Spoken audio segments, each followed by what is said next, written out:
Outra disposição interessante prevista nesse dispositivo é a possibilidade de liquidação dessa decisão parcial de mérito, né? A gente vai encontrar menção a isso nos parágrafos primeiro e segundo do código, tá? Diz aqui, com relação à possibilidade de liquidação. O que significa uma liquidação de sentença? Liquidação de sentença visa apurar um valor em moeda corrente naquelas decisões, decisões ilíquidas, né? Liquidação de sentença é quando o juiz condena, por exemplo, a pagar todos os danos experimentados pela parte autora e que serão apurados em liquidação. Na fase de liquidação, então, se apura todos esses danos, né? Transformando eles em um valor em moeda corrente, transformando essa condenação a pagar todos os danos, que é uma condenação ilíquida, porque não tem um valor liquidado, um valor expresso em moeda corrente, fazendo, né, esse procedimento de liquidação, visando o quê? Transformar essa decisão numa decisão condenatória líquida, com valor devidamente apurado para ser executado posteriormente, tá? Então isso vocês vão estudar quando chegarem lá no 512 do CPC, né? No ano que vem, na verdade, quando entrarem ali na fase de sentença, vocês estudam sentença e aí vão estudar a liquidação de sentença, a execução de sentença, né? Como fases seguintes aí do nosso processo de conhecimento, né? Que aí ganha a segunda fase deles, que é a fase de cumprimento de sentença, ok? Então, a liquidação, que tem por finalidade dar um valor líquido àquela sentença, ou no nosso caso, a uma decisão interlocutória parcial de mérito, diz assim, o parágrafo 1º e 2º do 356. A decisão que julgar parcialmente o mérito poderá reconhecer a existência de obrigação líquida ou ilíquida.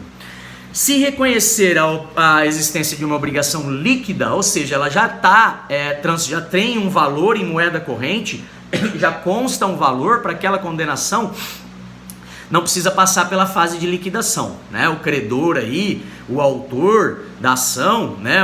A parte vencedora, ela vai entrar direto com uma execução daquela decisão de mérito, pedir o que? O cumprimento daquela decisão de mérito parcial, tá? Mas, porém, como diz o parágrafo 1º, pode ser uma condenação ilíquida, né? E que dependerá, então, de uma liquidação para extrair, para transformar aquela decisão numa decisão em moeda corrente, em que o valor da condenação seja expressado em moeda corrente. E aí sim chamada de líquida, né? Então, o que diz aqui o código a respeito dessa questão é o que menciona aqui o parágrafo 2º. A parte poderá liquidar ou executar, então liquidar, como no parágrafo 1º, se a decisão for ilíquida, ou executar, como diz o parágrafo 1º, se a decisão, né, reconhecer a obrigação já líquida, né, já em valor expresso, já em moeda corrente. Então a parte, nos termos do parágrafo 2º, ela vai poder liquidar ou executar, desde logo, a obrigação reconhecida na decisão que julgar parcialmente o mérito, independentemente de caução, ainda que haja recurso contra esta interposto, tá? Então, ainda que haja o recurso de agravo, como nós vimos nos termos do parágrafo 5º, é possível a parte credora, né, a parte exequente e a parte autora obter, então, uma liquidação ou uma execução, mesmo na pendência do recurso, independentemente de ter que prestar uma caução, de ter que garantir o juízo, tá? Então, vai poder ser realizada essa liquidação e a execução até mesmo na pendência de recurso, tá? Mesmo que haja recurso de agravo, como nós vimos, que é o recurso cabível aí, tá? Contra essa decisão que julgou parcialmente o mérito. Lembrando que tanto a liquidação quanto a execução, enquanto houver pendência de recurso, elas serão provisórias, tá? A partir do momento em que o recurso é julgado e a decisão transita em julgado, aquela execução provisória, ou aquela liquidação provisória, ela passa a ser definitiva, né? Porque não há mais recurso pendente, tá? Então, a possibilidade da parte credora aí, né, que saiu então vencedora na demanda, buscar dar cumprimento àquela decisão parcial, né? Dar cumprimento executando ela, tomando aquelas medidas práticas visando cumprir a decisão de mérito, tá? Então já é possível, nos termos do 356, parágrafo 1º e 2º, né, buscar a liquidação e execução, caso a condenação seja ilíquida ou já líquida, né? Então é possível, né, separar uma parte não julgada da parte julgada e buscar o cumprimento então daquela parte julgada, tá? Essa ideia de separar é o que vem acontecendo na prática. Se formam os chamados autos suplementares. Eles dividem o processo numa parte já julgada e numa parte ainda não julgada, tá? Isso vem mencionado no parágrafo 4º do 356, esse dispositivo que estamos analisando. Quando dispõe que a liquidação e o cumprimento da decisão que julgar parcialmente o mérito poderão ser processados em autos suplementares a requerimento da parte ou a critério do juiz, tá? Até vi essa semana uma regulamentação na Justiça do Trabalho a respeito disso, tá?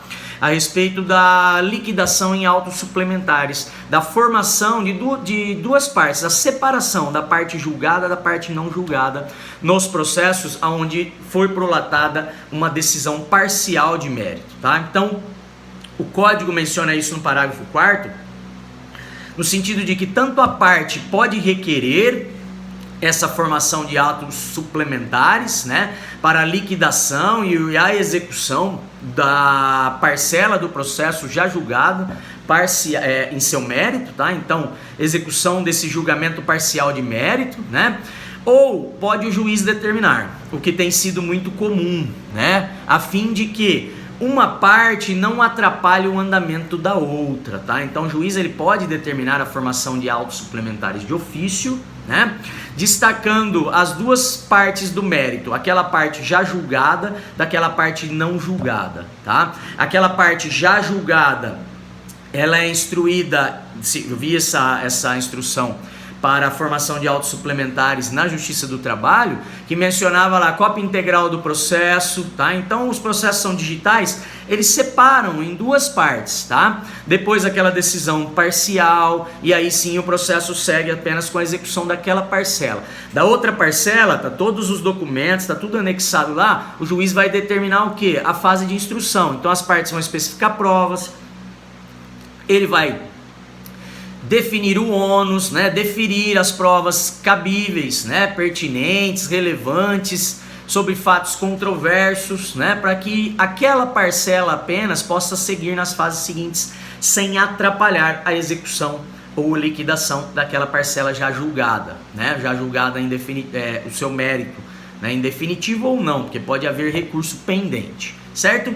Então isso que diz aqui o parágrafo 4º a respeito da formação de autos suplementares, ok? Ainda dentro dessa questão de organização e saneamento do processo, temos que mencionar o que diz então agora o dispositivo subsequente aí ao que estamos analisando, né? Que é o 357. Vimos então todas as questões relacionadas a julgamento conforme o estado do processo, na forma do 354, do 355, que diz respeito a um julgamento total, né, sem análise do mérito ou com análise do mérito, nestas hipóteses do 354 e 355, e também a hipótese de julgamento parcial de mérito na forma do 356, ok? Então agora nós vamos mencionar a questão da organização do processo. Quando não for possível um julgamento conforme o estado do processo na forma desses dispositivos analisados pela gente anteriormente, o 354, 355, 356, tá? Então, após o exercício do contraditório, né, não sendo o caso, ou seja, encerrada a fase postulatória, tomadas as providências preliminares, se for o caso, né, de réplica, por exemplo, Passada toda essa fase, né, de exercício do contraditório e não verificando o juiz que é possível promover um julgamento antecipado ou um julgamento conforme o estado do processo, nos termos que versa o Código de Processo Civil, o juiz então fará a organização do processo no sentido de preparar ele para a fase de instrução, a fase voltada à colheita de provas e, consequentemente, para o julgamento. Então, ele organiza, ele deixa o processo pronto, né? Ele não só organiza para trás o que já existe, saneando eventuais questões pendentes e vícios, né, existentes no feito, mas ele organiza também para frente, né, o que vai acontecer para frente, preparando para uma instrução correta, uma devida colheita de provas e, consequentemente, preparando para o julgamento de mérito, ok? Então a gente volta no próximo vídeo aí para falar do artigo 357.